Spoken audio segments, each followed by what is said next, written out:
नमस्कार, जय हिंद दोस्तों। स्वागत है आपका देश दुनिया से जुड़ी 25 फटाफट बड़ी खबरों में। लेकिन इससे पहले अगर आप इस चैनल पर नए हैं तो चैनल को लाइक, सब्सक्राइब, शेयर कीजिए। साथ ही बेल आइकन को प्रेस कीजिए जिससे देश दुनिया से जुड़ी हर खबर सबसे पहले आप तक पहुंच सके। चलिए जान लेते हैं दोस्तों अगली महत्वपूर्ण खबर को। इजराइल ने पूरा किया 7 अक्टूबर के खून खराबे का बदला। हमास चीफ इस्माइल हानिया को तेहरान में मारा, उड़ा डाला घर।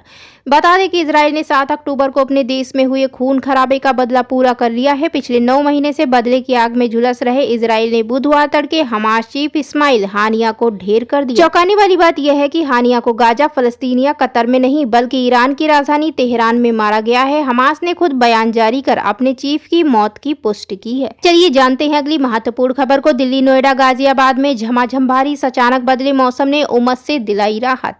जी हाँ, बता दें दिल्ली एनसीआर में मंगलवार शाम को अचानक मौसम बदल गया। राजधानी सहित आसपास के शहरों में झमाझम बारिश हो रही है। बारिश के कारण कई दिनों से झेल रहे उमस भरी गर्मी से लोगों को राहत मिली। दिल्ली के पास गुरुग्राम और फरीदाबाद में भी बारिश से मौसम सुहावना हो गया है। पिछले कई दिनों से दिल्ली एनसीआर के लोग उमस से परेशान थे। मौसम विभाग भी कई दिनों से बारिश का पूर्वानुमान जता रहा था, लेकिन हर बार गलत साबित हो रहा था। हालांकि मंगलवार को हुई बारिश ने उमस भरी गर्मी से राहत दिलाई है। आईएमडी ने मंगलवार, बुधवार, बृहस्पतिवार को भी दिल्ली में अच्छी बारिश का पूर्वानुमान जताया। आज शाम को अच्छी बारिश हो रही है।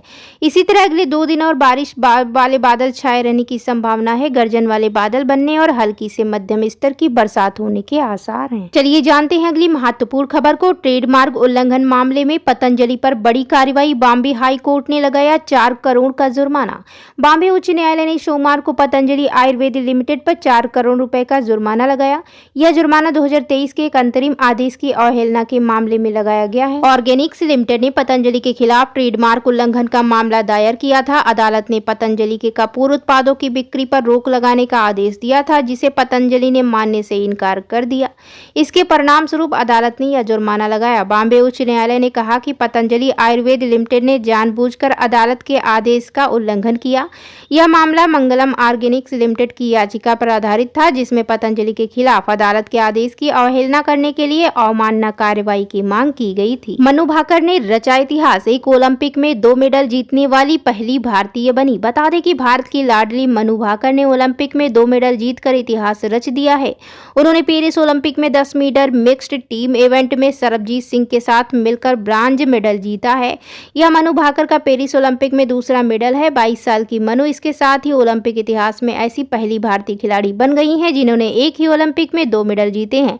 मनु ने रविवार को 10 मीटर एयर पिस्टल इवेंट में ब्रांड मेडल जीता था। चलिए जानते हैं अगली खबर को। 31 जुलाई से 2 अगस्त तक सभी स्कूलों में छुट्टियां। जारी किया नोटिस, ऑनलाइन लगेंगी क्लास। बता दें कि दिल्ली समेत पूरे उत्तर भारत में कांवड़ यात्रा की धूम है, जिसके चलते 31 जुलाई से 2 अगस्त तक नोएडा में अवकाश घोषित कर दिया गया है। इसी दौरान सभी स्कूल और कॉलेज बंद रहेंगे। हालांकि छात्रों की पढ़ाई को बाधित न करने के लिए कक्षाएं ऑनलाइन माध्यम से संचालित की जाएंगी। इस फैसले का मुख्य उद्देश्य कांवड़ यात्रा के दौरान ट्रैफिक और सुरक्षा संबंधी समस्याओं को कम करना है। इसी यात्रा के दौरान भारी भीड़ और सड़क पर कांवड़ियों की बड़ी संख्या के कारण सड़क यातायात में व्यवधान उत्पन्न हो सकता है। इसके चलते जिला प्रशासन ने ये कदम उठाया है। नोएडा जिला प्रशासन ने 31 जुलाई से 2 अगस्त तक सभी स्कूलों को बंद रखने का आदेश जारी किया है। वायनाड में बारिश के कारण भूस्खलन, 19 लोगों की मौत, सैकड़ों लोग फंसे। बता दें कि केरल के वायनाड के चूरल माला और मुडक्कई में मंगलवार यानी 30 जुलाई को तड़के भारी बारिश के बीच भूस्खलन से एक साल के बच्चे सहित कम से कम 2 लोगों की मौत हो गई और सैकड़ों लोगों के फंसे होने की आशंका अभी भी है।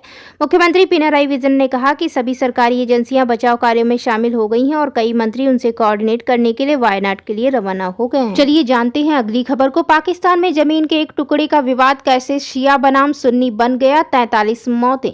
बता दें कि पाकिस्तान में जिला कुर्रम के मुख्यालय पाड़ा चिनार का बाहरी इलाका बूशहरा खैबर पख्तूनख्वा के किसी आम पहाड़ी इलाके जैसा ही है, लेकिन यहाँ जमीन का एक ऐसा टुकड़ा है जिसके लिए झगड़े ने अब तक दर्जनों लोगों की जान ले ली है।